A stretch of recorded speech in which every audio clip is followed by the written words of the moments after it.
"Tease me one more time," he said, low and even, "and see what happens."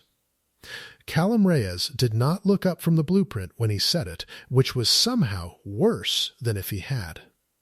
The pencil kept moving. The warning arrived flat, almost bored, the way he warned about everything, a missed deadline, a wrong invoice, the espresso machine he insisted no one but him understood. But June Hartley had spent 11 months learning the difference between his tones, and this one had a burr in it she had never heard before. She should have let it go. She did not let it go. What neither of them counted on was how far one small dare would travel before the summer ended. She leaned a hip against the drafting table and smiled. "Or what?" she said. "You'll make me reorganize the sample library again?" "Careful, Mr. Reyes. I'm starting to think you like watching me alphabetize." The pencil stopped. The whole studio seemed to notice at once the hush that dropped over the open floor of Reyes and Vale, the way Priya's chair squeaked as she pretended very hard to keep typing, the way the July heat pressed against the tall warehouse windows and made the light go gold across 40 feet of reclaimed oak. Somewhere below on the street, a bus sighed to a stop. The iced coffee sweating in June's hand ticked one cold drop onto the concrete floor. Callum set the pencil down. He turned his head, slowly, and finally looked at her. And she had, in fact, teased him one more time. So now they would both find out what happened. To understand how June Hartley came to be standing in a converted rope factory in the middle of a heat wave, needling the most controlled man she had ever met, you have to go back 4 hours, to 7:40 that same morning, when the day still held itself politely together. The number 9 bus had let her out 2 blocks early because of road work, and June had walked the rest with her blazer folded over her arm and the back of her neck already damp. Summer had come down on the city like a lid. The flower stall on the corner of Ash Street had wheeled its buckets into the shade, cornflowers, sweet peas, great sagging armloads of peonies going soft at the edges. And the vendor, an older man named Sal, who wore the same canvas apron in every weather, lifted 2 fingers to her the way he did every morning. "You look like a woman about to do something regrettable," he called. "I look like a woman who's employed," June called back. Same face. She bought a single stem of nothing in particular. A ranunculus. Coral. The color of a sunset she couldn't afford a view of, because she did this every Monday. 1 flower for her desk, $3 she pretended not to count. Then she climbed the 4 flights to the studio, with her heart doing its usual small, hopeful thing. The thing it had been doing every morning for 11 months, and had not yet learned to stop. June was 28, and she was the office manager, which was a title that meant everything nobody else wanted to do. She ordered the trace paper and chased the unpaid clients, and knew which of the 2 founding partners took his coffee black, and which one didn't drink coffee at all, but would eat an entire sleeve of stale biscuits standing at the printer if no one stopped him. She had come to Reyes and Vale with a half-finished design degree, a folder of sketches she'd never shown anyone, and a very firm private plan to be more than the person who reordered the trace paper. 11 months in, she had shown the sketches to exactly no one, and the plan lived where all her plans lived, which was in a spiral notebook in the bottom of her bag under a granola bar. The studio at that hour was quiet and full of light. 20-foot windows, a mezzanine of glass-walled offices along the back, model buildings under dust cloths like a village asleep. It smelled of cut basswood and coffee, and the faint green of the ivy someone kept alive on the windowsill against all odds. June loved it here with an intensity that embarrassed her. She would never have said so out loud. Saying so out loud was how you got hurt. She was setting the ranunculus in its jar when the glass door of the corner office opened, and Callum Reyes came out already unhappy. "The Aldous drawings," he said, without a good morning, because he did not do good mornings. "They were supposed to be couriered Friday. They are not in the courier log. Explain that to me before I have to explain it to a client who owns 9 hotels." June did not flinch. This was, she had learned, the single most important skill in her job, the not flinching. Callum Reyes was 36, dark-haired, permanently mid-frown, built like a man who ran early and slept badly. He wore good shirts with the sleeves shoved up and a watch that had clearly cost more than her rent, and he moved through the studio like weather. Like something you planned around. His partner, Daniel Vale, was the warm one, the handshake, the lunches. Callum was the one who stayed until the lights in the building across the street had all gone out. She had never once seen him relax, and she had made it a small, private mission, the kind you don't admit to be in the room the first time he did. "They went Friday," she said. 2:00. "I signed them out myself. The log is on the shared drive, and I updated it from my phone on the bus because the desktop app crashed, which I emailed you about." She tilted her head. At 2:04. Friday, a muscle moved in his jaw. He did not apologize. Callum Reyes apologizing was a thing June had begun to suspect was physically impossible, like a cat swimming, but he did go quiet. And the quiet was its own kind of concession. "Fine," he said. "You're welcome," she said, and turned back to her flower. "I didn't thank you. I heard it anyway. It was very moving." Priya cried. From across the floor, without looking up, Priya said, "I did. It was beautiful." And there, June caught it, she always caught it, she watched for it the way other people watched for shooting stars. The corner of Callum Reyes's mouth did something, not a smile. The distant cousin of a smile. A twitch it took him real effort to arrest. He turned it into a frown and carried the frown back into his office, and June let out a breath she would have denied holding. This was the game. It had built itself between them over 11 months without either of them naming it. She said something impertinent. He threatened consequences that never came. The almost smile appeared and was strangled at birth. She told herself it was just how you survived working for a man who ran that hot.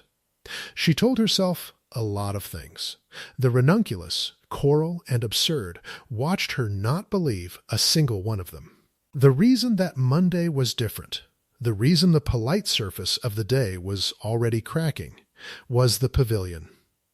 It sat under a cloth on the big model table in the center of the floor, and everyone in the studio had opinions about it, and almost no one said them out loud. Reyes and Vale had won the commission in the spring, a summer pavilion for the Harwood Foundation's centennial. A temporary structure to go up in Meridian Park for the season, all light and air. A place for concerts and weddings and the kind of charity evenings where the checks had a lot of zeros.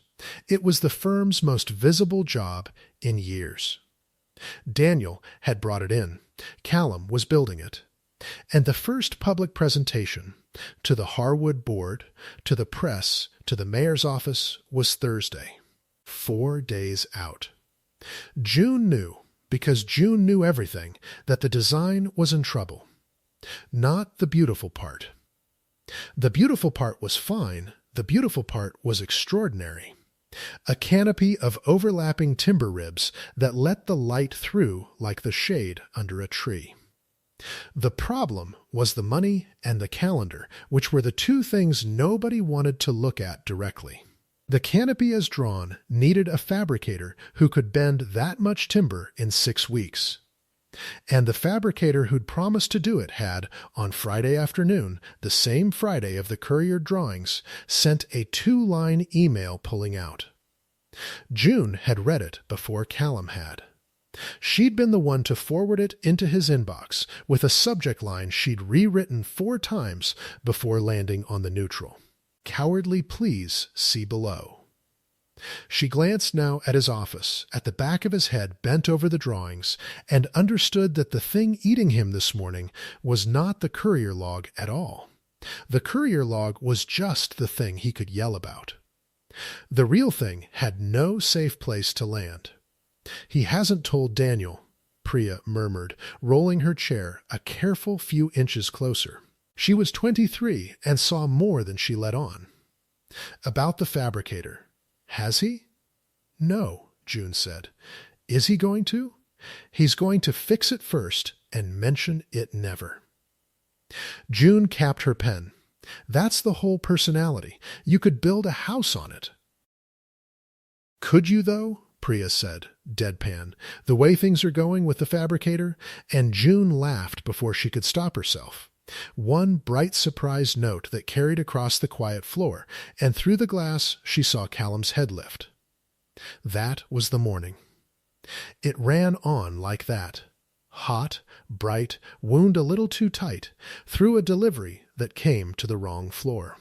Through a client call June fielded in her calmest voice, while the client's dog barked into the receiver, through the slow climb of the thermometer past anything the building's ancient air conditioning could pretend to manage.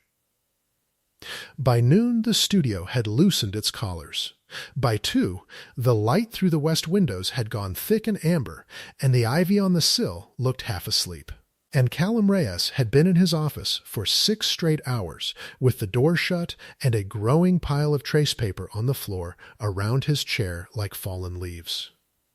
At 3:30 he came out, and he came straight to the model table, and he pulled the cloth off the pavilion, and he stood there looking at it with the particular stillness of a man looking at a thing he loves and cannot save.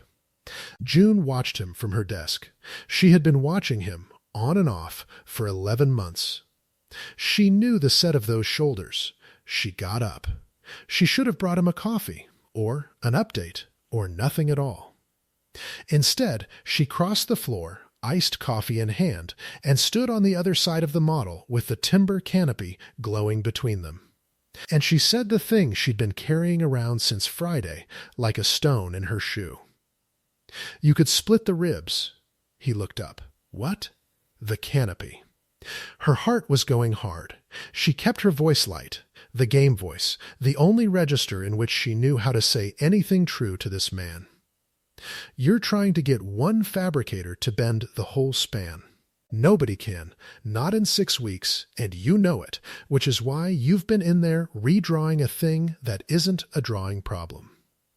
She set her coffee down on the corner of the table, deliberately, on the coaster, because she was not an animal.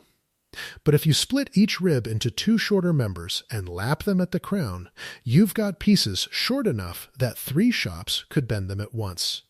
You lose a little of the clean line. You keep the pavilion. The studio had gone very quiet again. Callum stared at her. For 1 full second, she counted it. He looked at her as though she had walked into his office and started speaking a language he'd assumed only he knew. Then his face closed. The office manager, he said, has a structural opinion. There it was, the cold thing, the door coming down. She had seen him do it to clients, to Daniel, to the whole world. She had never once had it done to her, and it landed harder than she'd have guessed, right under the ribs. Something in her that had been hoping, for what she couldn't have said, went quiet and hot. She should have picked up her coffee and walked away. The office manager, she said, sweetly, has been reading your structural opinions upside down across this table for 11 months, and half of them are wrong the first time, and you fix them, and you never say thank you for that either. She smiled. Tease you? Mr. Reyes, I'm educating you. And that was when he set down whatever was in his hands, and set it, low and even, the burr in it, not looking up. Tease me one more time and see what happens. Which brings us back to the pencil stopping, and the drop of cold water ticking onto the floor, and June Hartley leaning her hip against the drafting table and saying, into the held breath of the entire studio, or what? Callum turned his head. He looked at her, and for the first time in 11 months, he did not strangle the almost smile. He let it come, small, disbelieving, dangerous, and it changed his whole face, and June felt the floor tilt very slightly under her sandals. Or, he said, and now he was walking around the table, unhurried, you present it. The smile fell off her own face. What? The rib split. Thursday, to the board. He stopped an arm's length from her, close enough that she could smell cedar and pencil lead and the clean, sharp note of a man who'd been sweating over a problem for 6 hours, and he folded his arms. You've clearly decided you understand this project better than the people building it. So, stand up in front of the Harwood Foundation, the press, and the mayor's chief of staff and explain your solution. In 4 days. Unless you'd rather go back to the sample library. It was a dare. It was a cruel, brilliant, wide-open dare, and they both knew it, and half the studio had stopped breathing to hear what she'd say. June's mouth had gone dry. 4 days. In front of a board. She, who had never shown her sketches to a single living soul, who kept her real drawings under a granola bar. Every sensible cell in her body said the 2 words that would end this cleanly, no thanks, and let them both back away from the edge with their pride mostly intact. She thought about the spiral notebook. She thought about 11 months of watching this man love a building he wouldn't let anyone help him hold up. She thought absurdly about the coral ranunculus on her desk, $3 of hope she bought herself every Monday because no one else was going to. All right, she said. The word dropped into the quiet like a stone into a well. Something flickered across Callum's face, surprise, and under it, fast and gone. Something that looked almost like alarm, as though he had lit a match to prove a point and only now noticed the room was full of paper. He had expected her to fold. She could see it. He had made a threat the way he always made threats, certain it would evaporate. And instead she had reached out and taken it in both hands. Good, he said, recovering, because he always recovered. Then we start tonight. You'll need the load calcs, and you don't have them, and Daniel cannot know until it works. He was already turning, already moving, weather rolling back toward its front. The library, 7 o'clock. Bring the coffee. You'll be here late. I'm always here late, June said, but it came out unsteady, because the game had just stopped being a game, and she'd been the one to change the rules, and there was absolutely no walking it back now. Across the floor, Priya had both hands pressed over her mouth. Sal's ranunculus glowed on the desk like a small coral warning light. Outside, the heat wave held the whole city in its fist, and Thursday sat 4 days away like a door she had just, with 2 words, locked herself on the wrong side of. Callum paused at his office door. He looked back at her, the almost smile gone now, replaced by something steadier and far more unnerving. The look of a man recalculating a person he thought he'd already finished sizing up. June, he said. It was the first time all day he'd used her name. It was, she realized, one of the very few times he ever had. Mr. Reyes, don't be late. And then, so quietly that only she could have caught it, so quietly she'd spend the rest of the afternoon wondering if she'd invented it, I hope you're as good as you think you are. For both our sakes. The glass door swung shut behind him.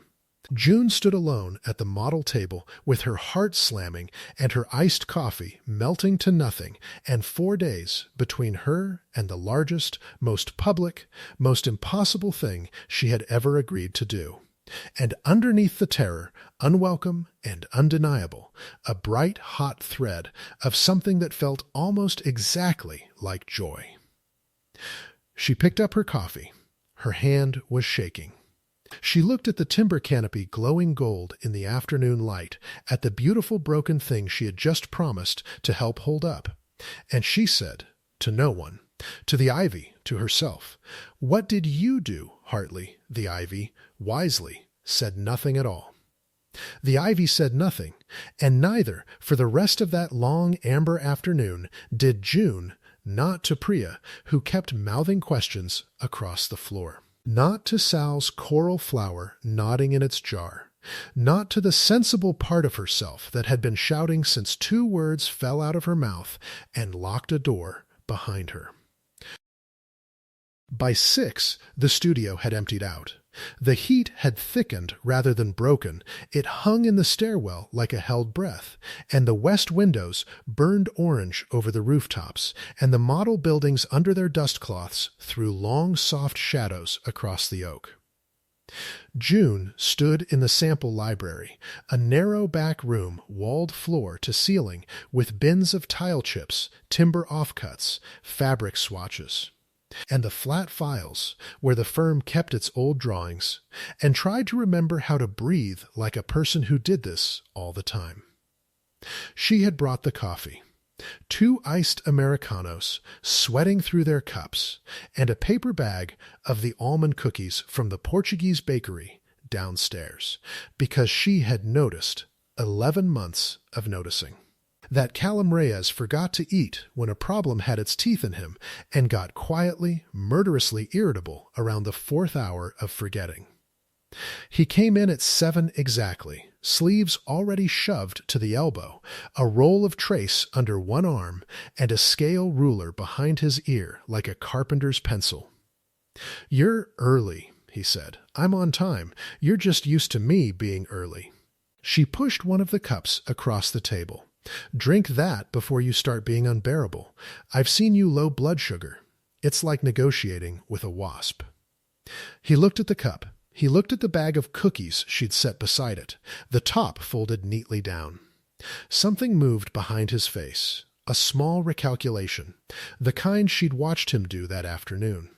And for a second she thought he might say something that mattered. The wasp, he said instead, would like the load tables. "Second flat file, 3rd drawer. Bring the whole folder." Charming. You knew that when you signed up. She had not signed up. She had been dared, and had caught the dare, and they both knew the difference, and neither of them touched it. She went to the flat files. The 3rd drawer stuck in the heat, swollen in its runners, and she had to brace a hip and haul, and it came free all at once so that the whole cabinet rocked, and a folder from the drawer above slid sideways and spilled. Not the load tables. Older sheets, hand-drawn, the linework fine and confident, a canopy study she didn't recognize. Ribs fanning out over an open floor in a way that made her stop with her hand halfway to gathering them up. They were beautiful. They were, if she was honest, better than beautiful, looser than Callum's work, braver, a little reckless where his was controlled. In the corner of each sheet, in small square capitals, a name. Not his. E. Marsh. "Those aren't the tables," Callum said from the table, not turning around. "No." She lifted one to the failing light. "Who's E. Marsh?" The pencil, again, stopped. She had learned to read that stop the way sailors read a change in the wind. "Someone who used to work here," he said, and his voice had gone flat in the particular way that meant a door somewhere had just been shut and bolted. "Before your time. Put them back. They're good, Callum. I know they're good." He did turn then, and his face had closed the way it had closed over the model table that afternoon, only worse. "Older. Put them back in the folder, June, and bring me the load tables, and we'll do the thing you signed up for." "That one's not on the table." She held his eyes a second longer than was wise. Then she slid the drawings back into their folder, squared the edges, and eased the swollen drawer shut, and she filed the name away in the place she kept things, E. Marsh, a canopy braver than his, a door bolted at the mention of it. Because June Hartley noticed things, and she had just noticed that the most controlled man she'd ever met had a whole room in him he kept the light off in. "Load tables," she said, and set the folder in front of him and pretended, for both their sakes, that she hadn't seen a thing. They worked. It was, June would think later, the strangest and best 3 hours she had spent in that building. Callum Reyes' teaching was nothing like Callum Reyes' managing. The impatience burned off him like the heat off the street at dusk. What was left underneath was quick and generous and a little bit merciless. A mind that ran ahead of you and then doubled back, annoyed, to drag you up to where it was. "No," he said, for the 9th time, leaning over her shoulder to strike through her arithmetic, and she could smell the cedar and pencil lead of him, close, the sweat of a hot day, and something clean under it. "You're carrying the full span load to each lap joint. You split the rib, you split the load path. Draw the 2 members, show me where the force actually goes." "It goes," she said, pencil hovering, "into the crown. Show me, don't tell me. A number's just an opinion until you can draw why." She drew it. The force ran down her lines, splitting where the timbers split, lapping at the crown, resolving into the columns, and it worked. The arithmetic came out under the ceiling she'd guessed at. And she sat back and heard herself make a small, undignified sound of pure delight. "There," Callum said. And then, quietly, to the drawing and not to her, "There it is." She looked up. He was not looking at the drawing.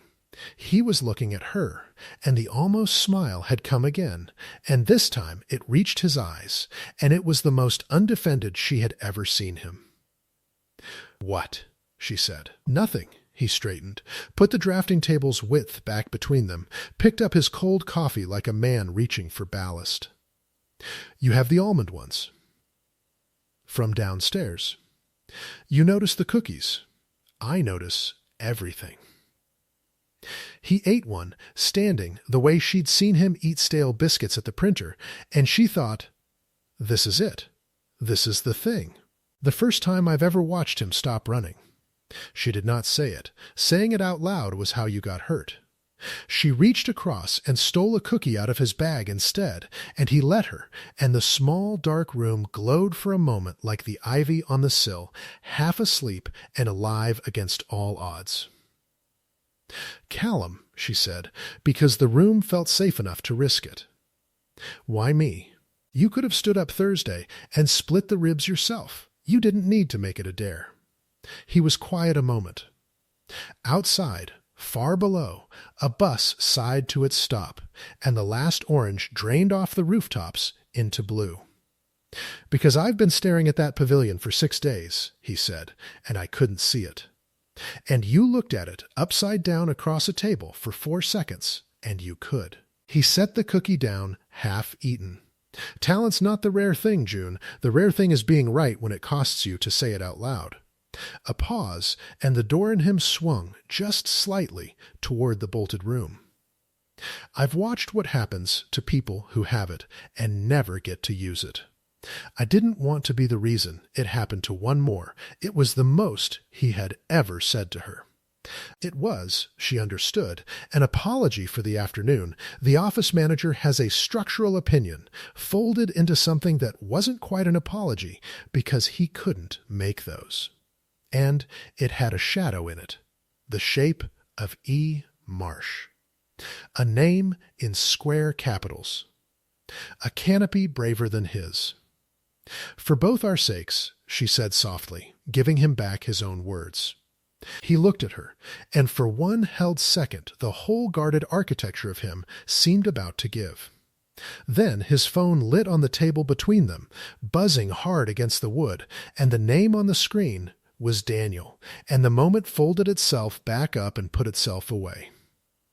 "It's nearly 11, Callum said, checking the screen, and something wary crossed his face. He's back Wednesday. Why is he? He silenced it, turned it face down. Go home, June. We're done for tonight. We're not done. We haven't touched the connection detail at the... Tomorrow, he was already rolling the trace, the weather rolling back into him. Get some sleep. You'll need it. And June, he stopped at the door, and the wary thing was still in his face. Don't mention any of this to Daniel. Not the fabricator. Not you presenting. Not yet. He's your partner. He's my partner, Callum agreed. And he trusts a sure thing, and right now we don't have one. We have your handwriting and my nerve. Let me pick the moment. The corner of his mouth moved, but the smile didn't come this time.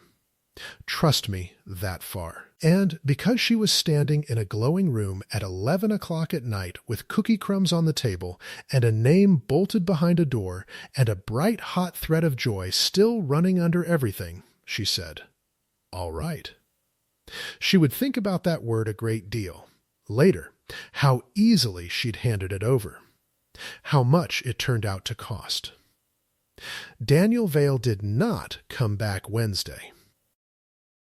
He came back at 9:15 the next morning, Tuesday, tanned from 3 days of client golf and carrying a box of pastries and the particular loud good cheer of a man who has closed a deal and does not yet know the ground has shifted under his firm while he was gone. "There she is," he said to June, setting the box on her desk. "The only person in this building who answers her phone. How was it while I was..." He stopped.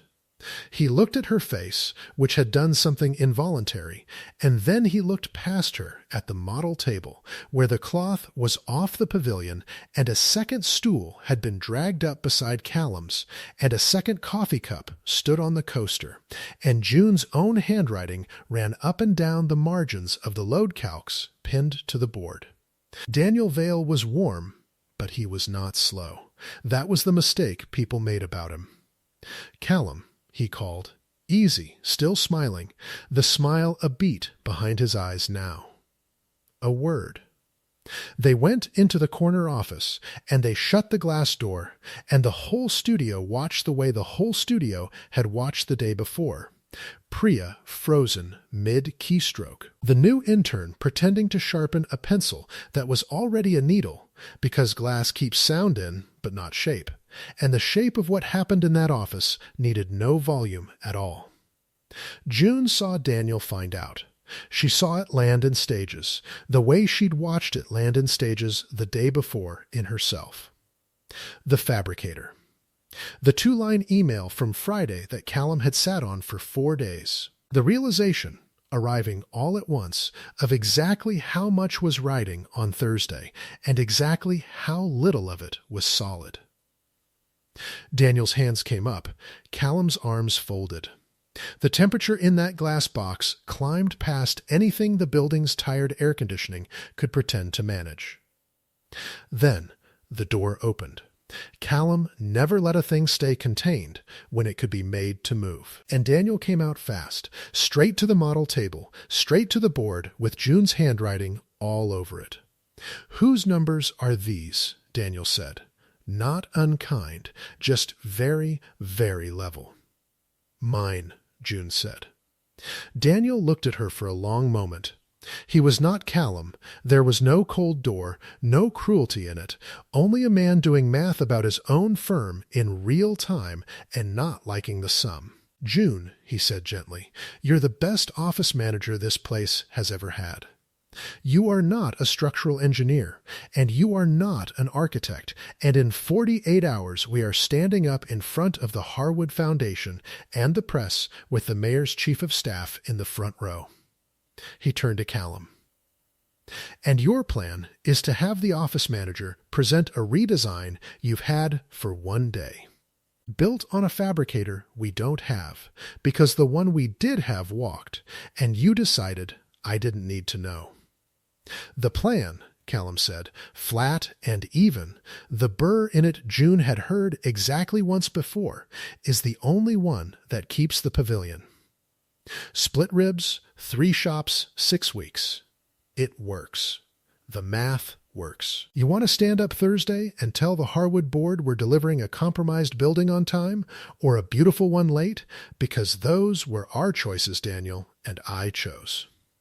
While you were golfing. It was the wrong thing to say, and Callum knew it the instant it left him. June saw the knowing cross his face. But a man who cannot apologize also cannot always call back a blow. Daniel went quite still.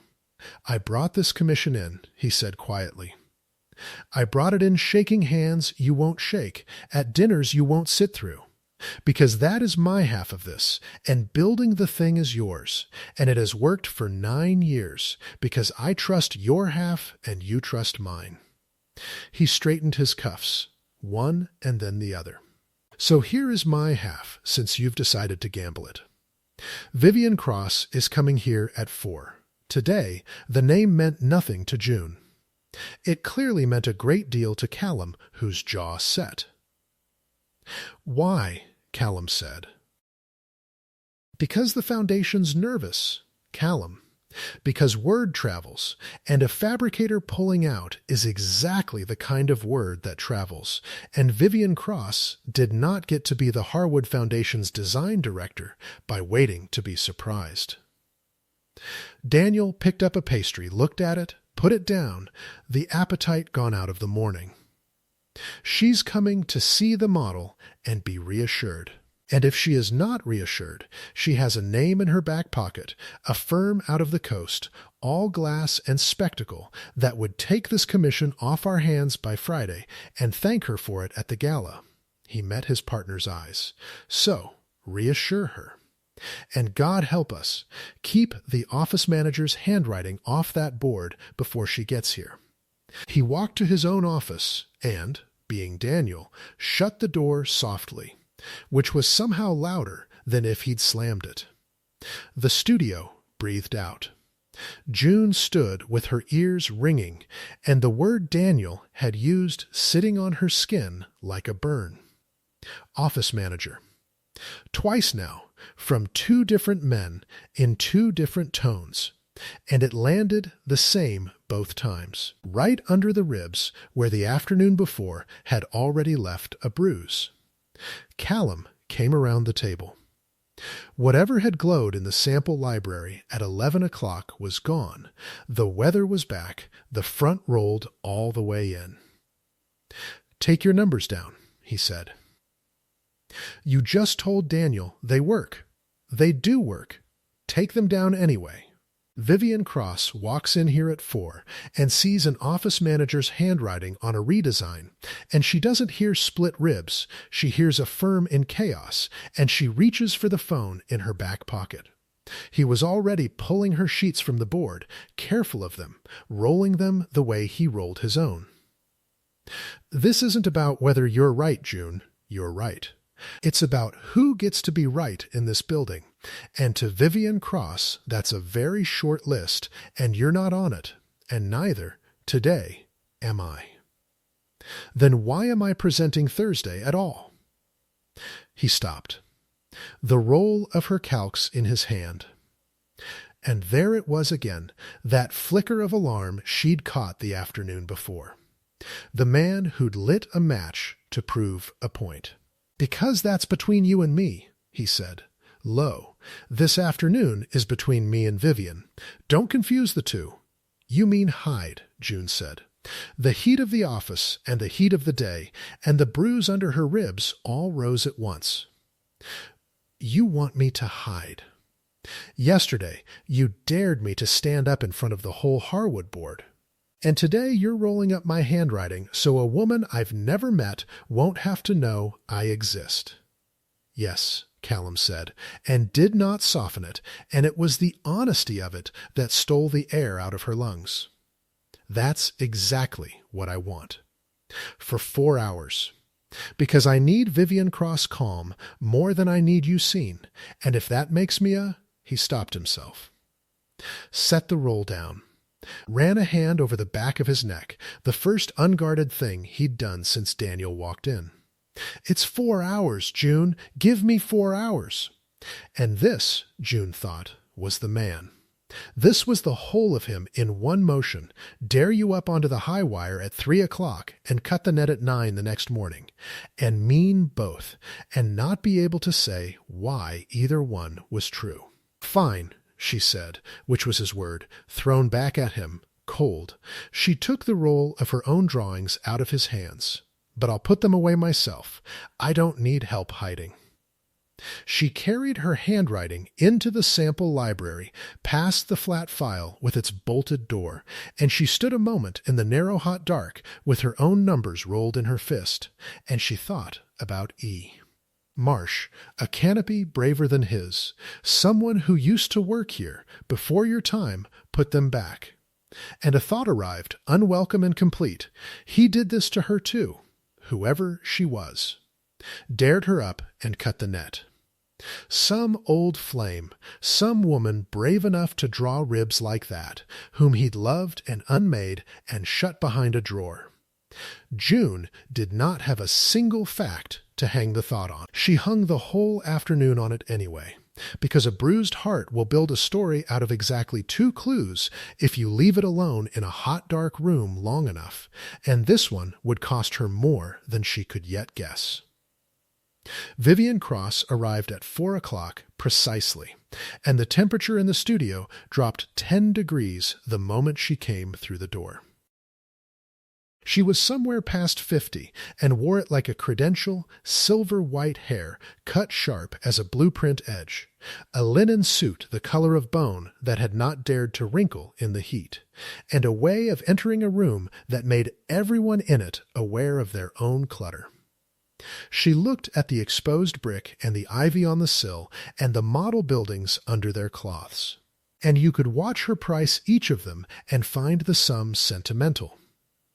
Daniel, a cheek offered, not quite touched. Callum, still allergic to a coat of paint, I see. It's very authentic. The word authentic, in her mouth, was a diagnosis. Vivian, Callum said, you didn't have to come in this heat. Oh, I never mind heat. It's uncertainty I can't abide. She smiled. It was an excellent smile. It had been to a great many galas. And I've been hearing the most uncertain things about my pavilion. A fabricator, was it? Walking off in June, 6 weeks out? She let that sit, sweetly, while Daniel's face worked to stay easy. So I thought I'd come and let you tell me there's nothing to it, and go home reassured.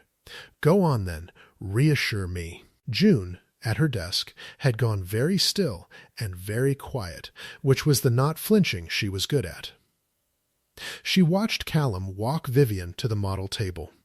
She watched him pull the cloth, watched the woman's sharp eyes travel the timber canopy, and saw, despite everything, despite bone linen and diagnoses, that even Vivian Cross was not immune to the thing when she saw it, the light coming through the ribs like shade under a tree. For one unguarded second, the design director looked at the pavilion the way a person looks at a thing they wish they'd thought of first. Then it was gone. It's lovely, she said, when it's a model. Tell me it isn't going to be a pile of very expensive kindling in a park in September because you lost your fabricator and got clever. We didn't lose the design, Callum said. We adapted the fabrication. The spans being split across 3 shops instead of 1. Same canopy, same light, on time. 3 shops. Vivian's eyebrows performed a small, expensive movement. Coordinated by whom? By me. She turned, and her gaze swept the studio the way a lighthouse sweeps a coast, indifferent and total, and it passed over Priya, over the intern, and stopped on June. And this? Who's this one? June Hartley, Callum said. Our office manager. Vivian looked at June the way she'd looked at the exposed brick, priced her, found the sum sentimental, and then looked away, back to the model, the assessment complete and dismissive in under a second. Well, she said, keep your office manager and your 3 shops and your nerve, Callum. I'll be at the presentation Thursday, and so will a great many people who read the paper, and I will need to walk out of that room certain, not clever. Certain she drew on a pair of driving gloves in July because Vivian Cross wore gloves to touch the world at a distance. And Daniel, do give my regards to the people at Kestrel. Charming firm. All that glass. They've been so eager to hear how things are going here. I'd hate to have to give them good news. She was at the door when she turned back, as if remembering a small thing. One more matter. The Foundation's chair has a wedding anniversary Thursday evening he'd forgotten and now can't move. So the board would like the presentation at noon, not 4. The excellent smile. I do hope that's no trouble. You've had, the whole week? The glass door closed behind her, and her heels rang away down the stairwell, and the studio let out a breath it had been holding since 4 o'clock exactly. Noon, Daniel said, to no one, to the ivy. She moved it to noon. Priya, very quietly, from behind her monitor, said, So the good news is, we've got extra time. And no one laughed. But June loved her a little for trying. One dry match struck in a very dark room. Callum stood at the model table, with his hands flat on either side of the pavilion, head down, the exact posture June had watched from her desk the day before. A man looking at a thing he loves and cannot save. Except now it was worse, because the thing had a clock on it, and the clock had just lost 4 hours. And a woman in bone linen had a rival firm's number warm in her glove. June crossed the floor. She should have said something useful. She should have said nothing at all. She had, apparently, learned nothing in 24 hours. So, she said, keeping her voice light, the game voice, the only register she trusted with this man. Still want my handwriting off the board? Callum lifted his head and looked at her, and there was no almost smile in it now, none at all, only the calculation of a man who had lit a match and was watching, at last, the room fill up with paper. June, he said, the presentation's noon Thursday. That's not 4 days. That's not even 3. He straightened, and the weather in him was gone, and what was underneath was worse, quiet and level, and a little afraid. We don't have the connection detail. We don't have Daniel. We don't have a fabricator under contract. And now we've got Vivian Cross counting the days out loud with a glove on. He held her eyes. I dared you up here to prove a point, and I was wrong, and now you're the only clean thing standing between this pavilion and a firm made of glass. So I have to ask you something, and I need the true answer, not the game. The studio had gone silent. Outside, the heat wave pressed gold against the tall windows, and Sal's coral flower burned on her desk like a small warning light. And somewhere below a bus sighed to its stop. Ask, June said. Can you actually do this, Callum said, in 2 days, in front of Vivian Cross, with everything riding on it? A breath, because if you tell me you can, I'm going to believe you, and I have believed the wrong person once before, and it cost more than a pavilion. There it was, the bolted door, swinging open an inch, the shape of E. Marsh moving behind it, and June, who did not have a single fact and had built a whole story anyway, felt the wrong conclusion click coldly into place even as her mouth, her reckless, hopeful, $3 of hope every Monday mouth, opened to answer him. I can do it, June said. She heard the words leave her and half expected them to wobble. They did not. They came out level, in a voice she hardly recognized as her own, not the game voice, not the deflection she hid behind, but something plainer and steadier, laid down flat on the drafting table between them like a card she could not take back. Callum studied her. The heat pressed gold against the tall windows and turned the sweat at his collar to a faint shine. and for a long moment the only sound in the emptying studio was the tired hum of the air conditioning losing its argument with July. "Say it again," he said, not like a dare this time. "I can do it, Callum." She held his eyes. "I know the math. I'll know the connection detail by tomorrow night.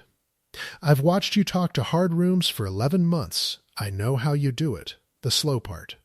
The way you make them wait for the number instead of chasing them with it. A breath. Put me in front of Vivian Cross and I won't reassure her.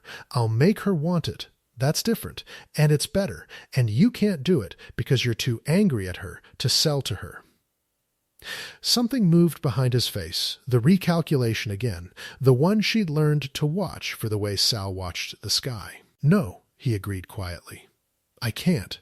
Then it's me. Then it's you." He said it the way a man signs a thing he isn't sure he can pay for. Outside, far below, a bus sighed to its stop, and the last of the day drained off the rooftops, and the model buildings under their cloths threw their long shadows across the oak. Tomorrow night. And tonight, because we don't have tomorrow to waste, the connection detail. Now, while the room's quiet, you said go home an hour ago. I say a lot of things. The corner of his mouth moved, the almost smile trying its luck. You've noticed I'm wrong about half of them. You told me so, across this table, which is how we got here. They worked. The sample library at 9 o'clock held the whole day's heat like a kept secret. June had propped the door with a timber offcut, and still the air sat thick and warm around them, smelling of cut basswood and old paper and the almond of the second bag of cookies she'd carried up without a word, folded neatly at the top, set at his elbow where he would forget them, and then 4 hours in. Be saved by them. Callum had rolled his sleeves higher. A smear of graphite ran along the side of his hand where he dragged it across a line, and he did not notice it, and June did not tell him, because she was learning that there was a version of this man who existed only when he forgot to be the other one, and she would have propped the door on every offcut in the building to keep him in the room a little longer. "The crown wants to open," he said, tapping the lap joint where 2 ribs met at the top of the canopy. "You split the member, you double your connections, and every connection is a place the whole thing can hinge if you get lazy. Show me the pin." "It's not a pin. It's a plate." June drew it, quick and sure now. The fear from the afternoon burned off into something cleaner. Steel plate, both faces bolted through. The timber does the beauty, the steel does the arguing. He went still, looking at what she'd drawn. "Where did you get that?" "Get what?" "The plate on both faces. Nobody teaches that in a half-finished design degree." His voice had gone careful, and under the care she heard the thing again, the low burr. The door somewhere in him swinging on its hinge. "That's a shop detail. That's a thing you learn from a fabricator, or from," he stopped. "From reading your drawings upside down for 11 months, June said lightly, because his face had done something she didn't understand, and she wanted, badly, to close it before it opened. "I told you. I'm a very good student. I have a very difficult teacher." For a second, he did not answer. His thumb moved once across the graphite smear on his hand, back and forth, rubbing at a dust that wasn't there, and June, who noticed things, who could not stop noticing things, filed it in the place she kept things, next to a name in square capitals and a drawer that stuck in the heat. "Difficult," he repeated. And then, quieter, almost to the drawing, "You have no idea how good you are. That's the part that undoes me. You'd be dangerous if anyone had ever bothered to tell you." The room had gone very warm and very small. June's pencil hovered over the plate she'd drawn.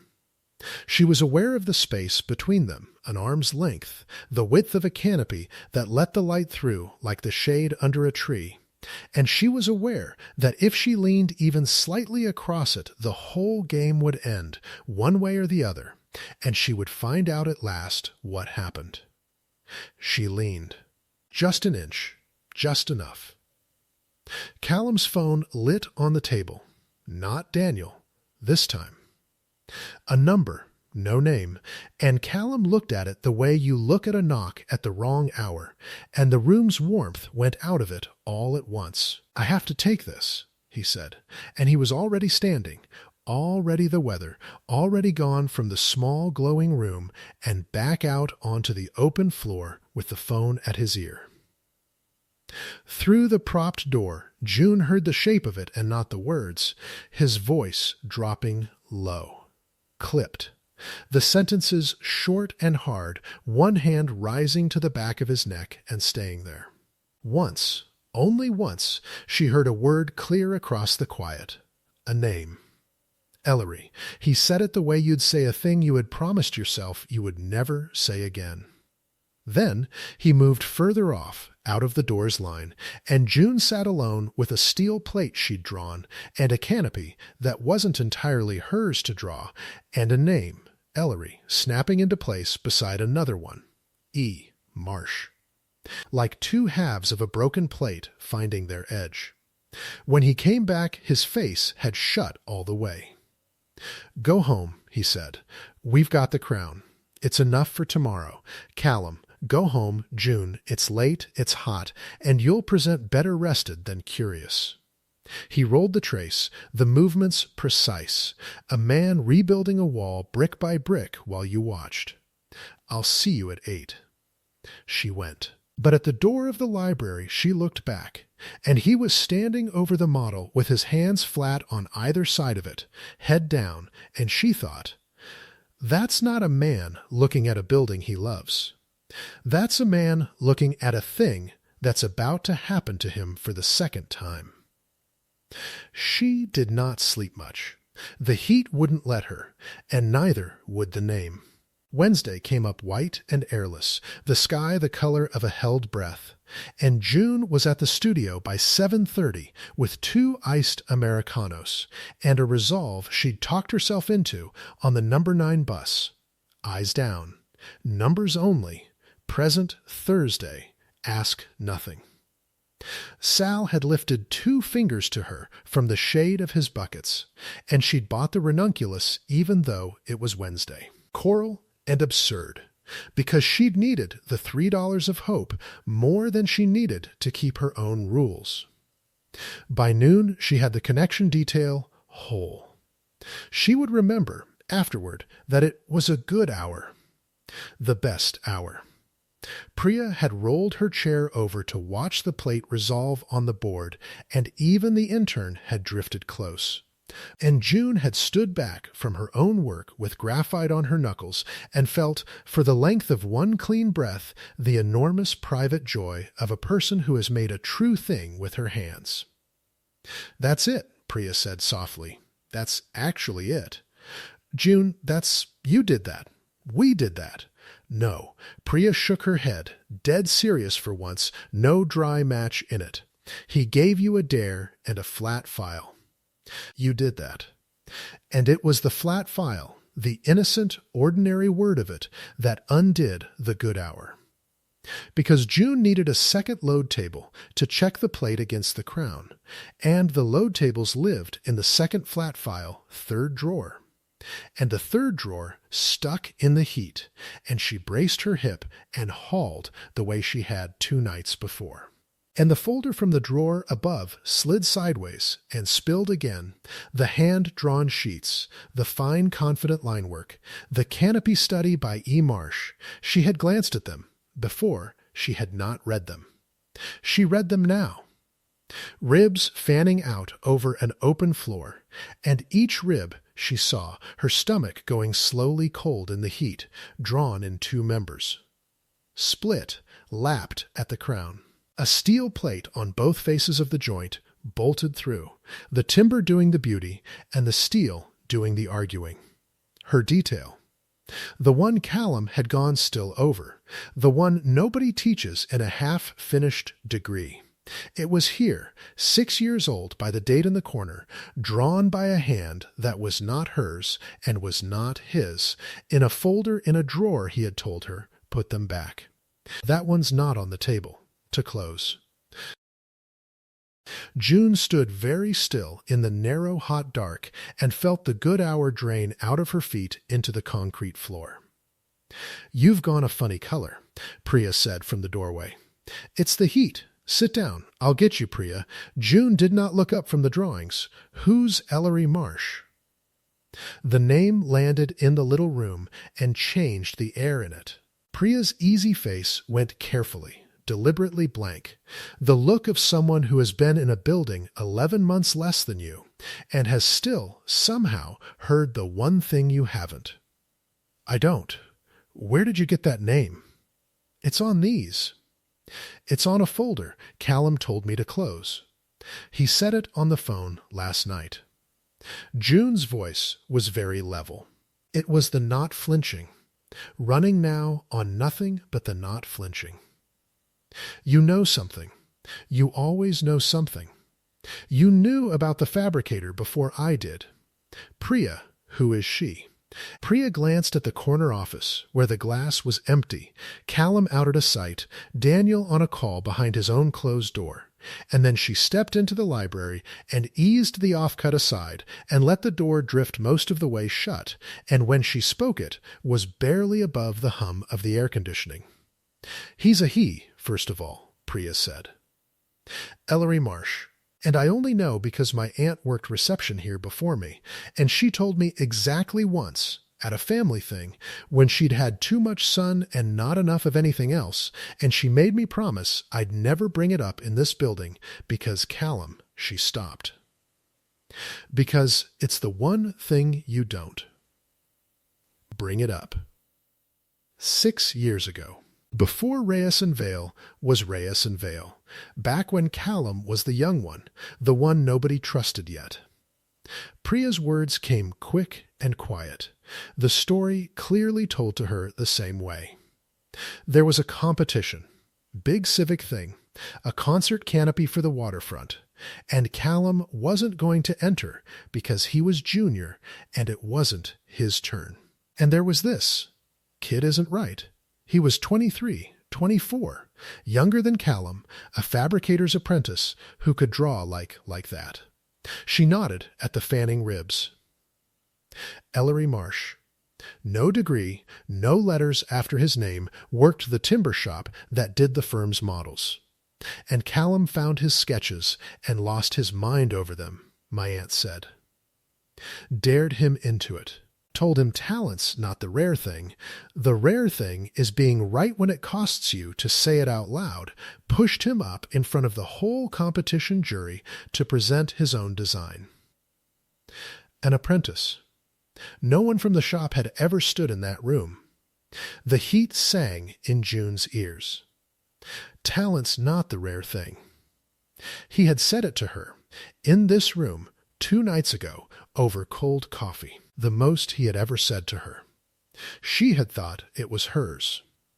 What happened, she said, though she already knew, she had known since the phone lit up the night before, she had built the whole story out of 2 clues in a hot, dark room, and now the room was handing her the 3rd. The jury had a design director, Priya said, advising them. Sharp woman, Coast connections, the kind who decides which firms get to exist. She swallowed. Silver hair, wore gloves. No, June said. June, say the rest. Her own voice, very far away. Say all of it. Vivian Cross took the design apart in front of the room. Priya's hands had gone white where they gripped her own elbows. Said an apprentice's fantasy had no business wasting a serious jury's afternoon. Said the split rib idea was clever and unbuildable, and that clever and unbuildable was how you knew someone had never been responsible for anything. And Callum. She stopped. This is the part my aunt cried about. Callum was young and terrified, and it was his firm's one shot at being taken seriously. And when Vivian turned to him, his own boss right there, and asked him whether he stood behind an apprentice's guesswork, Callum said Priya's voice dropped to almost nothing. He said the design was exploratory. He said the shop had exceeded its brief. He let Ellery stand up there alone and take it, in front of everyone, so the firm would survive. The library was silent. Somewhere out on the floor, a phone rang twice and stopped. Ellery Marsh never drew another building, Priya said. Left the trade entirely. And the split rib canopy, the thing Vivian Cross called unbuildable in front of a jury, went into that drawer, and the door came down on the whole room in Callum's head, and nobody in this building has said the name out loud in 6 years. She looked at June, and her dry good humor was gone. And what was under it was fear, until you asked me to. June looked down at the drawings in her hands, split ribs, steel plate, both faces. A canopy that let the light through like the shade under a tree, drawn 6 years ago by a man Callum had dared up onto a high wire, and then, when the wind came, quietly let go. Her own numbers were pinned to the board 40 feet away. Her good hour. Her true thing made with her hands. It had never been hers. It had been Ellery Marsh's all along, and Callum had recognized it the instant she'd set it upside down across the model table. You've clearly decided you understand this project better than the people building it, and he had not told her. He had gone still and said, "There it is," and looked at her the most undefended she had ever seen him, and she had thought it was her he was seeing. He knew, June said, the whole time, from the first 4 seconds. When I said split the ribs, he wasn't surprised I was right. He was watching a ghost walk back into the room. June and Vivian Cross is coming Thursday at noon. June set the drawings down on the flat file, very carefully, edges squared, because she was not an animal even now.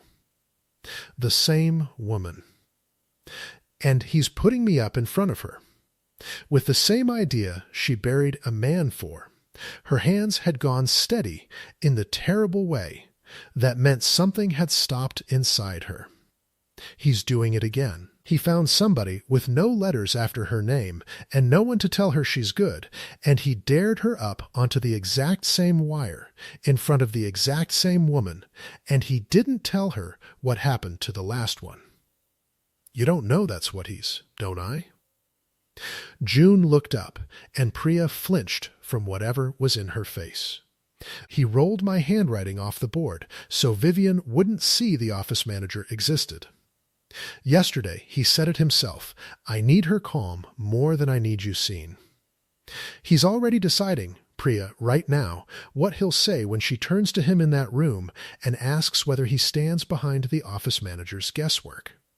The word came out of her ragged. He'll say it was exploratory. He'll say I exceeded my brief. He'll let me stand up there alone. Because that's the whole personality. You could build a house on it. The library door opened. Callum stood in it, sight dust on his shirt, the roll of trace still under his arm, and he took in the scene in one sweep the way he took in a wrong invoice or a canopy in trouble. Priya's white face, June's steady terrible one, and the folder open on the flat file with E. Marsh bare to the light where he had told her twice to leave it closed. June, he said. Careful, the burr all the way up in it now. Put those back. Ellery Marsh. She said it the way he'd said it on the phone, the name of a thing he had promised himself he would never say again. She watched it land in him. She watched it go all the way down. You dared him up in front of Vivian Cross, and when she came for him, you told her the shop exceeded its brief, and you let him stand there alone, and he never drew again. The color went out of Callum's face. Priya slid past him and out the door without a word, and he did not stop her, did not seem to see her, did not seem to see anything but June and the drawings, and 6 years of a bolted room standing open in the heat. "Who told you that?" he said. Very low. "Does it matter? Is it wrong?" She waited. He did not say it was wrong. "It's not wrong." "God, Callum, it's the plate on both faces." "It's my crown detail. It was never mine. It was his, 6 years old in your drawer, and you knew it the second I opened my mouth across that model table." Her voice cracked at last, on the thing that hurt worst than a stolen idea, worse than a buried man. "You looked at me like I was. And it was him. The whole time it was him you were looking at. No, the word came out of him fast and rough, torn loose. That's not." Then what was it? She was not shouting. That was the thing she would remember. She never once raised her voice. "Tell me the true answer, not the game. Those were your words, weren't they, 2 days ago? You wanted mine." Here's the question back. Am I the architect you found, or am I the apology you're trying to make to a man who isn't in the building? Because those are different, Callum, and to me they are the whole world, and you've had 11 months, and you've had 2 nights, and you have never once told me which one I am. Callum set the roll of trace down on the flat file, slowly, next to the drawings, as though his hands had forgotten how to let go of things. When he looked up, his face was open in a way she had wished for it to be open for 11 months, and she had been wrong about how much she wanted it, because open, it was terrible. "Both," he said. "You're both. That's the answer, and it's the worst possible answer, and it's true." "Callum, I let him fall." The words came flat and even and cost him everything. "You have the shape of it right. I was 30 and terrified, and I chose the firm over the person. And I have paid for it every single day in the one currency that matters, which is that I have never once in 6 years believed my own eye about a person again." And then you leaned across a table and said, "Split the ribs," and it was his idea, come back from a drawer, out of the mouth of the one person in this building. He stopped. His thumb moved once across the graphite on his hand. And I told myself, this time I'll dare her up, and this time I'll stand in front of her when the wind comes. This time I won't say exploratory. I brought you up here to make it right. And somewhere in the last 2 days that stopped being about him at all, and it became about you. And that is the part I can't. The glass door of the corner office opened across the floor. "Daniel, Callum," Daniel called, and his voice was not warm now, not slow, and it carried the whole width of the studio. Vivian Cross's office just called. "She's moved her walk through. She wants to see the full presentation, dry run, tomorrow at 8 in the morning, 4 hours before the board. So she can decide overnight whether to stand behind us or make one phone call to Kestrel. She was very clear about one thing. She said, and I'm quoting the assistant, 'Tell them I'll want to hear it from whoever actually drew it.'" The words dropped into the studio and did not stop falling. June looked at Callum, and Callum looked at June. And between them on the flat file lay a folder of drawings 6 years buried, and a roll of trace, and her own crown detail that had never been hers, and the whole broken shape of it hung in the airless heat, whoever actually drew it. Vivian Cross knew. Of course she knew.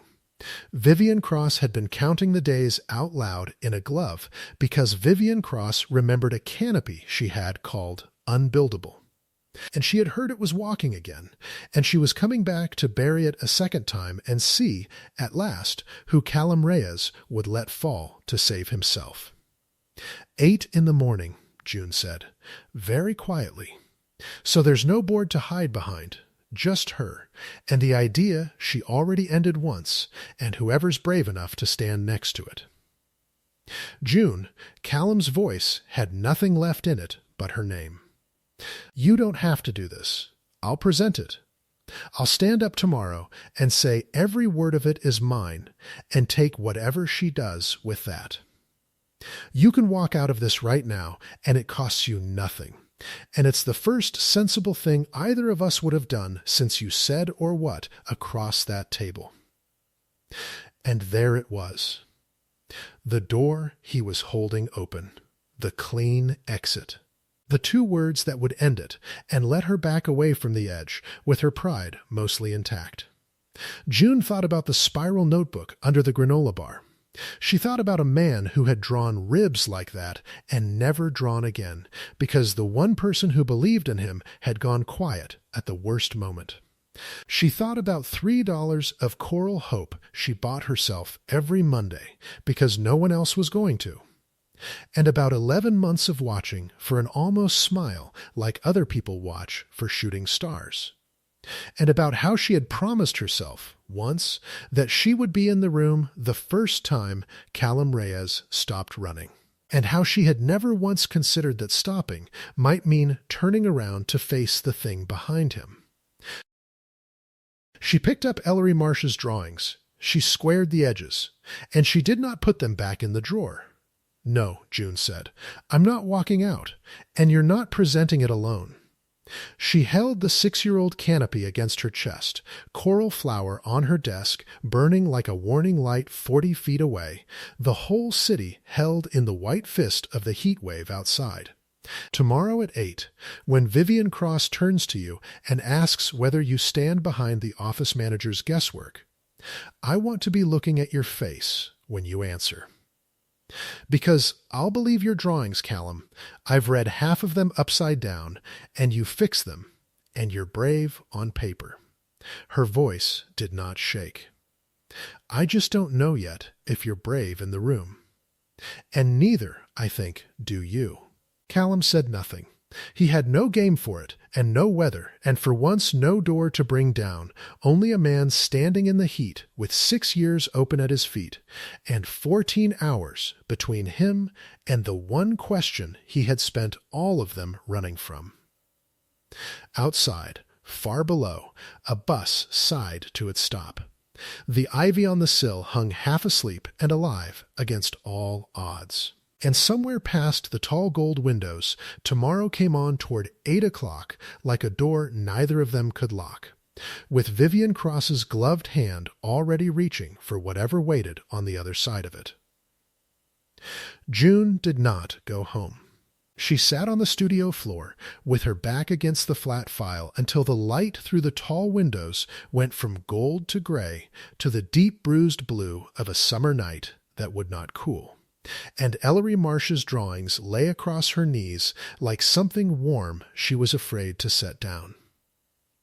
Callum had gone, not far, only to the model table, where he stood the way she had first watched him stand. Hands flat, head bent, a man over a thing he loved and could not save. Neither of them had spoken in an hour. The air conditioning had given up entirely. Somewhere a fly worried at the glass. There's a number, June said at last, into the dark. Her voice sounded strange to her, small in the big room. On the back of the site drawings, a fabricator's stamp, Marsh and Son. Callum lifted his head. June, his father's shop. The one that used to build your models. She turned the sheet to the window, where the streetlight caught the faded ink. It's 6 years old. It's probably nothing. Shop's close. She was already on her feet, already reaching for her bag, already the reckless $3 of Hope girl who bought a flower on a Wednesday against her own rules. But if it isn't nothing, if Ellery Marsh is still a phone call away, then tomorrow at 8 you don't stand up and take credit for his idea, and you don't let me take it either. You give it back. He won't come. The words were flat, but under them she heard the burr, and under the burr something she had never heard in him at all, which was hope trying not to be. I let him fall. You don't come back to the person who let you fall. You don't know that. She wound the strap over her shoulder. You never asked. That's the whole personality, Callum. You decide how it ends, so you don't have to hear anyone tell you. She softened, because his face had done the terrible open thing again. Give me the number. Let me be the one who asks. He owes me nothing, so there's nothing for him to refuse. He gave her the number. His hand, passing the sheet, brushed hers, and neither of them moved it away as fast as they should have, and the graphite smear on the side of his palm left a small gray ghost on her thumb that she would not wash off until it was over. She made the call from the stairwell, where the heat sat like a kept breath and the fly could not follow. It rang 4 times. A man answered, older, wary, a voice roughened by years of something that was not the timber shop. Marsh? My name's June Hartley, she said. I work at Reyes and Vale. I'm calling about a canopy you drew 6 years ago, with split ribs and a steel plate on both faces of the crown. She heard the breath go out of him, the long silence of a door she had no right to open. It's the best thing in this building, Mr. Marsh. I've spent 2 days pretending I drew it. And tomorrow at 8 o'clock, the woman who told a room it was unbuildable is coming back to say it again. Her heart went hard.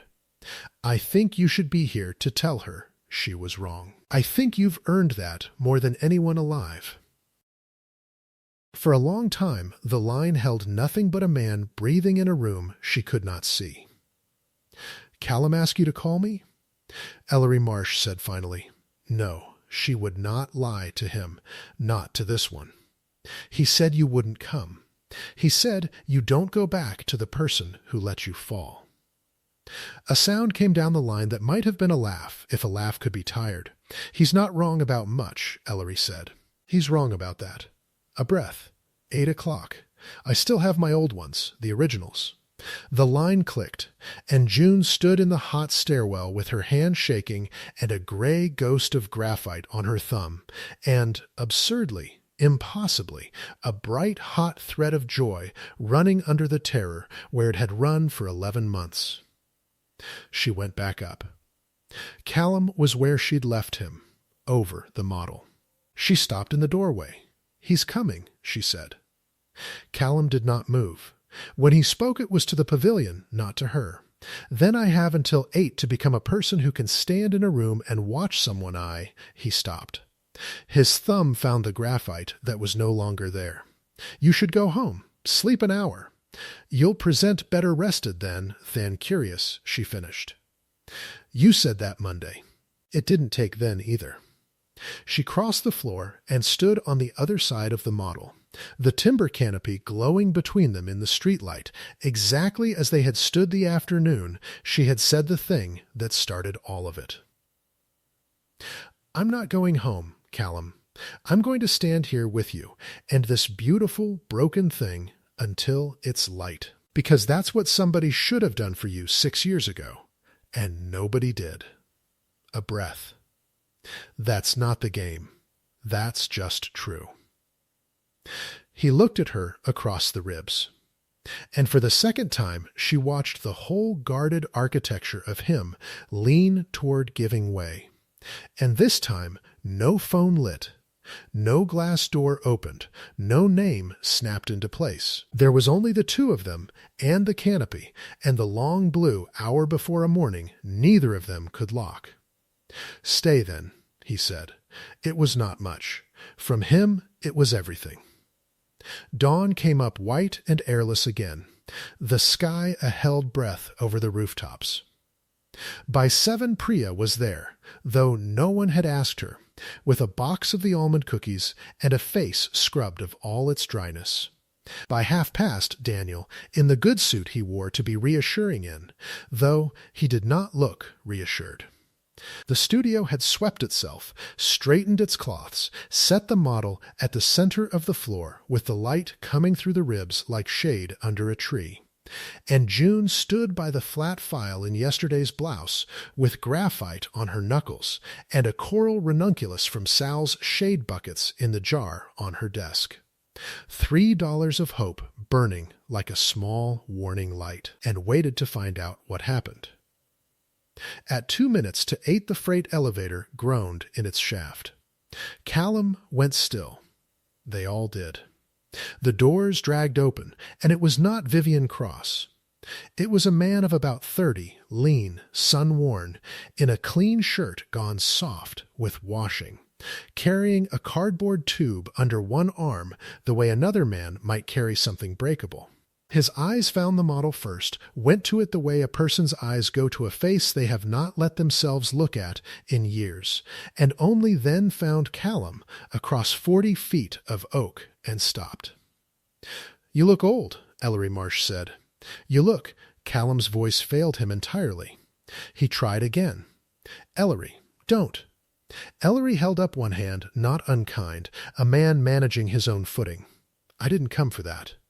I came because a woman I've never met called me last night and told me the truth about my own drawing faster than you managed in 6 years." His eyes moved to June. "You're Hartley. I'm Hartley. You said you've been pretending you drew it."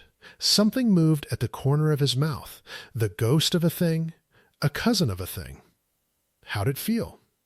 "Like wearing someone else's coat," June said. "A very good coat. That never once fit." And Ellery Marsh laughed. A real one this time, short and startled. The sound of a door that has been shut so long the hinge complains at the light, and set the cardboard tube down on the model table next to the pavilion he had drawn when he was young enough to believe a room would be fair to him. The freight elevator groaned a second time. Vivian Cross stepped out at 8 o'clock precisely. Bone linen uncreased in the heat, silver hair sharp as a blueprint edge, driving gloves already half drawn on. She took in the studio the way she took in everything, the swept floor, the box of cookies, the intern trying to disappear behind a monitor, and she was 3 steps toward the model, mid-sentence. "Well, Callum, let's see if you can make me." When she saw the man beside the table, and the sentence stopped in her throat like a stalled engine. The temperature in the room, which had already dropped 10 degrees at her arrival, went to nothing at all. "Vivian," Ellery said pleasantly, "you wore gloves last time too." Nobody breathed. June watched the design director's face perform a rapid and expensive series of calculations in land, at last, on the smooth surface that had been to a great many galas. "Mr. Marsh," Vivian said, "how unexpected. I'd heard you left the profession. I did. You were very persuasive." He said it without heat, which was worse than heat, which made Priya's knuckles go white around the cookie box. "I understand you called my canopy unbuildable. 6 weeks out, 3 shops, a steel plate on both faces of the crown." He nodded at the model. "It appears somebody built it." "That," Vivian said, recovering, turning the full lighthouse of her attention on Callum, "is precisely what I've come to find out. Whether somebody built it, or whether this firm is about to embarrass the Harwood Foundation in a public park." The excellent smile arrived. "I asked to hear it from whoever actually drew it." So, her gloved hand lifted, taking in the model, the board, the whole airless room. Who did? And there it was. The question. The same question, in the same mouth, in the same white summer light. Whether Callum Reyes stood behind an idea that cost him, or let the person beside it fall to save himself. June's own numbers were pinned to the board, her crown detail, her good hour. She opened her mouth to say it was hers, to take the wire so no one else had to, and Callum Reyes stepped forward first. "Ellery Marsh drew it," Callum said. The words were flat and even and cost him everything, and June watched them go all the way down through him and come out the far side clean. 6 years ago, in this building, when he was an apprentice in a shop that built our models, and I was too young and too frightened to be worth his trust. He did not look at Vivian. He looked at Ellery. You called it clever and unbuildable, and you turned to me and asked whether I stood behind it, and I said the shop had exceeded its brief. I let him take it alone. I have not said his name out loud in 6 years because I could not stand the sound of my own voice saying it. A breath. The canopy in Meridian Park this summer is his. The split ribs are his. The plate on both faces is his. And the only thing this firm added is that this time, when you turn to me and ask whether I stand behind it, I say yes, and I keep saying it, and there is no room in the world large enough to make me say exploratory again. The silence after was enormous. Daniel Vale had gone entirely still by the corner office, a man watching his partner set fire to the safe thing and finding, to his own evident surprise, that he did not reach for the extinguisher. Vivian Cross looked at Callum for a long moment. Then, deliberately, she finished drawing on her second glove. "Very moving," she said. And entirely beside the point. "Sentiment doesn't hold up a roof, Callum. I asked you a technical question, and you gave me a confession." She turned to June, priced her, the office manager, the sentimental sum, and dismissed her in the same motion back to the men. "Which of you is going to stand up at noon and tell a board that a canopy two responsible people, once called unbuildable, has become buildable by the addition of what? Courage?" "I am," June said. Vivian's head turned. It was the first time the woman had truly looked at her, and June felt the full weight of that attention land, the lighthouse, indifferent and total, and did not flinch. The not flinching. It had carried her 11 months. It would carry her 3 minutes more. "You," Vivian said, "are the office manager." "I'm the person who read the drawing upside down across a table and saw what it wanted," June said. "Which is more than the last serious jury managed, with you advising it." A cold, small quiet dropped over the room. "You want the technical question answered? I'll answer it." "You said split ribs were unbuildable because one fabricator can't bend that span in the calendar." "You were right. That's exactly why you split them. 2 shorter members, 3 shops working at once, lapped at the crown, steel plate both faces taking the moment, so the timber only ever has to be beautiful." She stepped to the board, pulled her own load calcs down where she'd hidden them at his order, and pinned them back up in front of the woman who had buried the idea once. "The math's there. It closes under the ceiling with room to spare. It was buildable 6 years ago. It was buildable the afternoon you called it a fantasy. The only thing that wasn't ready was the room." Vivian Cross studied the numbers. June watched her read them the way she'd watched her look at the model that first afternoon, the sharp eyes traveling the line work, pricing it and finding, against her own will, that the sum would not come out sentimental. For one unguarded second, the design director looked at the crown detail the way a person looks at a thing they wish they had been brave enough to defend. Then it was gone. "Kestrel," Vivian said, "would deliver me a canopy of glass by Friday, and never once make me stand in a room full of feeling. Kestrel," Ellery Marsh said quietly, "would deliver you a canopy anyone could have drawn."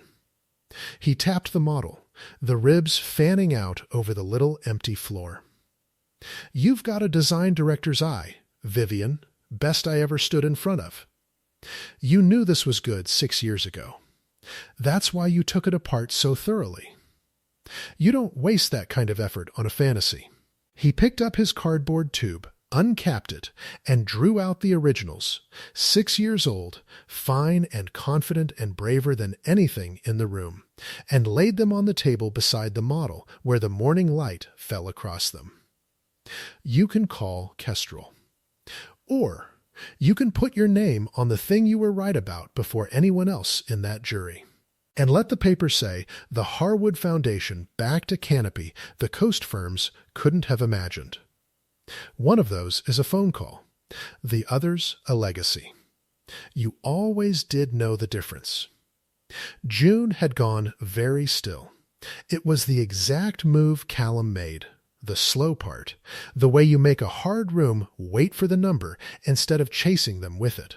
And Ellery Marsh had made it without a degree or a letter after his name, and she understood all at once why a young and frightened Callum Reyes had lost his mind over this man's sketches. Vivian Cross was quiet for a long moment. Outside, far below, a bus sighed to its stop. The ivy hung half asleep on the sill, alive against all odds. "Noon," she said at last, drawing off one glove, finger by finger, and setting it on the table beside the 6-year-old drawings like a small white surrender. "I'll want Mr. Marsh's name on the presentation, and on the plaque, and in the release. I'll want the office manager to present, since she appears to be the only person in this building who says what she means without a speech about it." The excellent smile arrived, and for once there was something almost human at the edge of it. Something that had been waiting 6 years to be let off a hook it had made for itself, and Callum.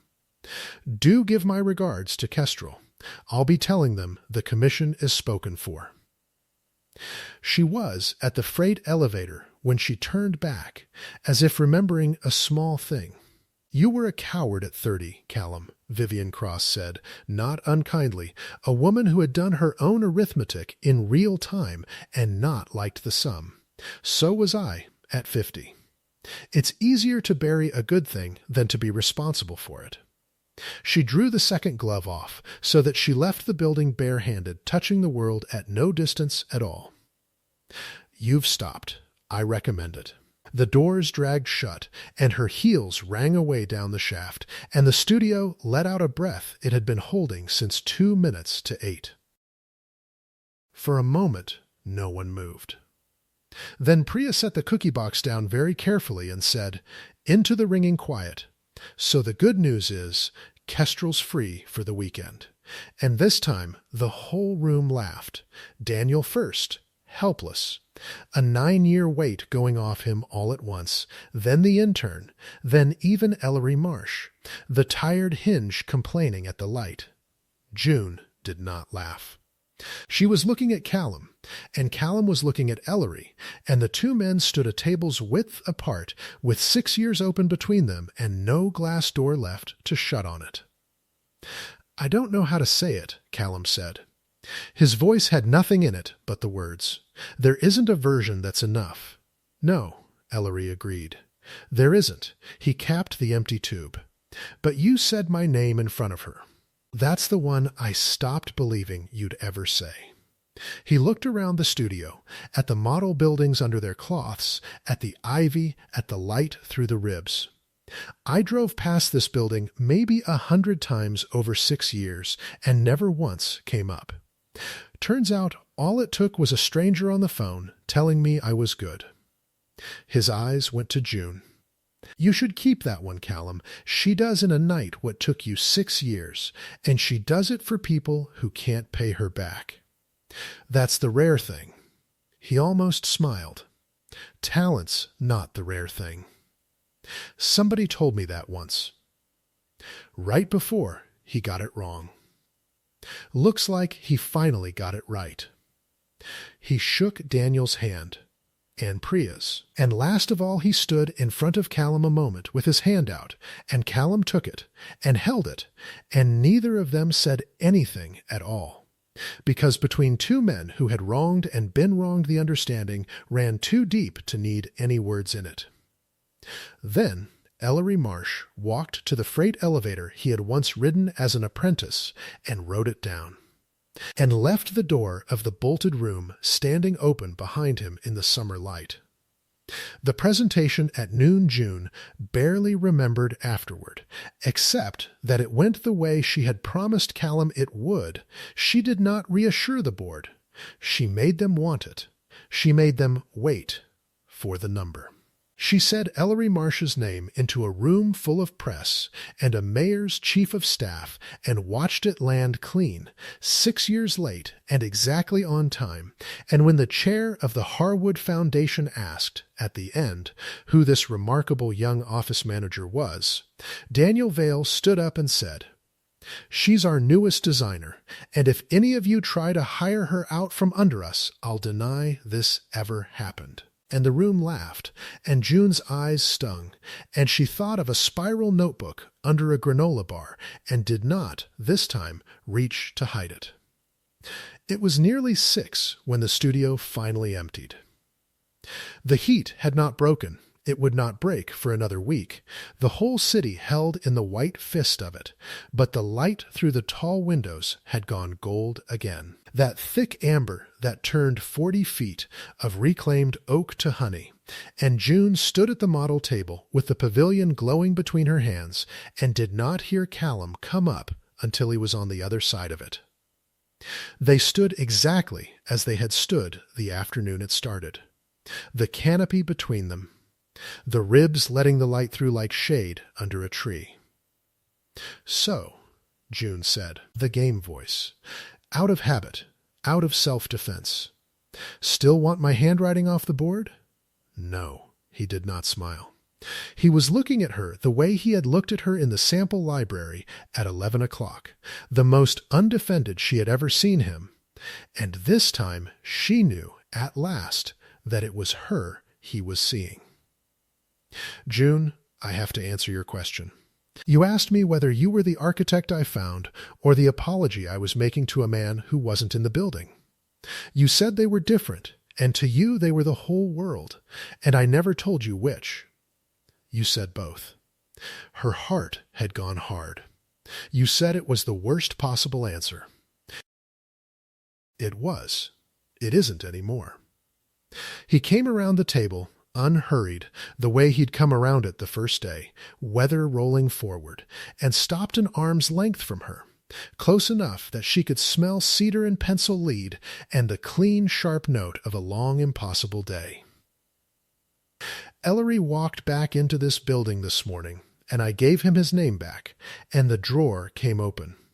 And the room in my head that's been dark for 6 years, his thumb moved once across the graphite that was no longer on his hand. It has the light on now. Because of you. And that means I can finally tell the difference between the two of you, which I couldn't 3 days ago, which is the truest thing I know." He held her eyes. "You're not the apology. He was owed an apology. And he got it, and it had nothing to do with you at all. You're the architect I found. A breath.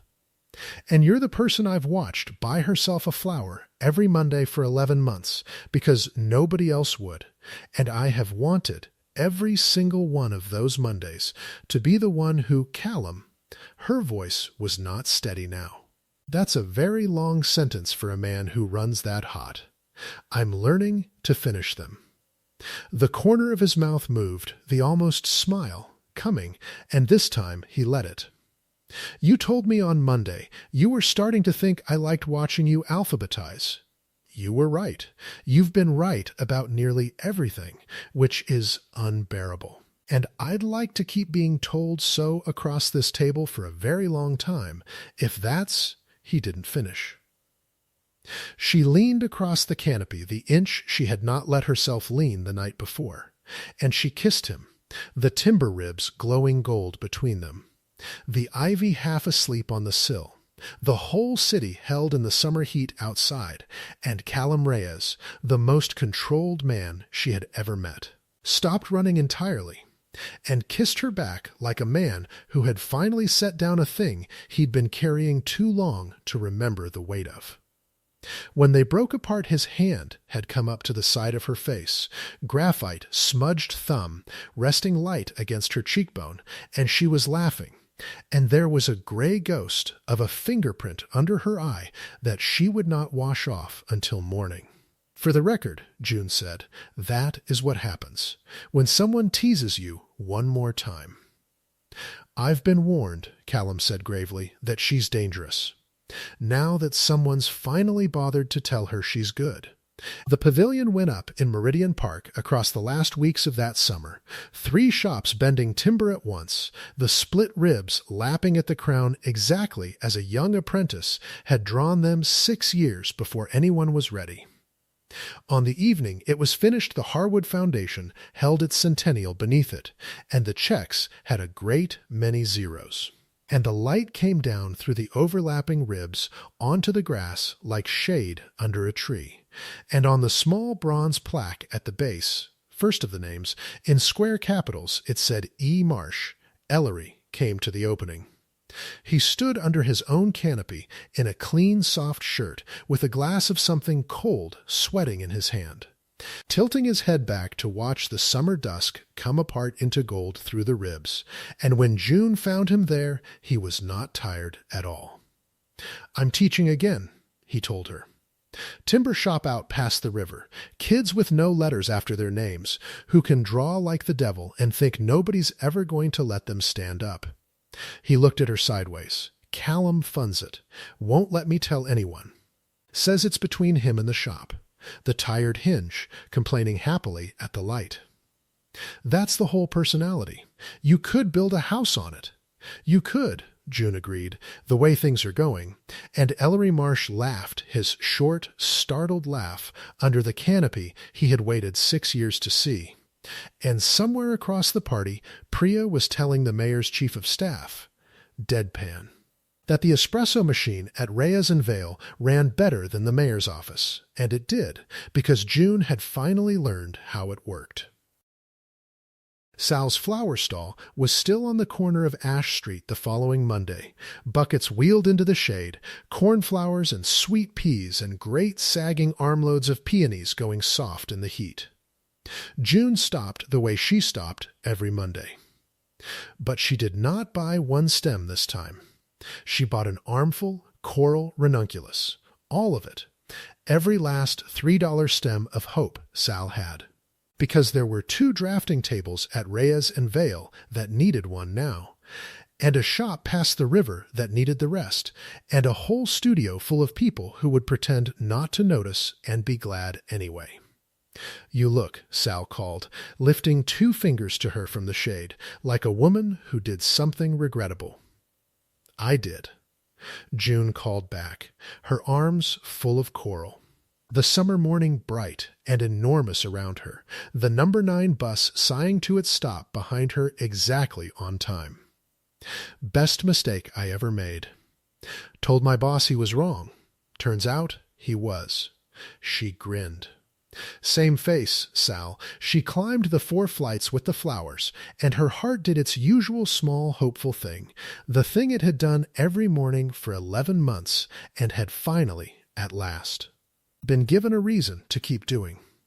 And when she came through the glass door into the light and the smell of cut basswood and coffee, Callum Reyes looked up from the drafting table where he'd been waiting for her, not frowning, for once, not weather. Just a man who had stopped running long enough to be found in a room, and he did not say good morning, because he still didn't do good mornings. He said, "You're early. I'm on time," June said, and set a coral flower down beside his pencil where he would forget it and then, halfway through the hard part of the day, be saved by it. "You're just used to me being early." And the almost smile came. And this time it stayed, and the ivy on the sill hung green and alive against all odds. And outside the tall gold windows the long summer held the whole city gently in its hand, and there was not one door left in that building with the light turned off.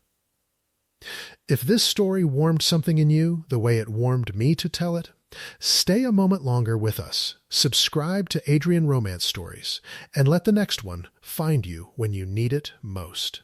There's always another table, another dare, another almost smile waiting to stay. We'll see you there.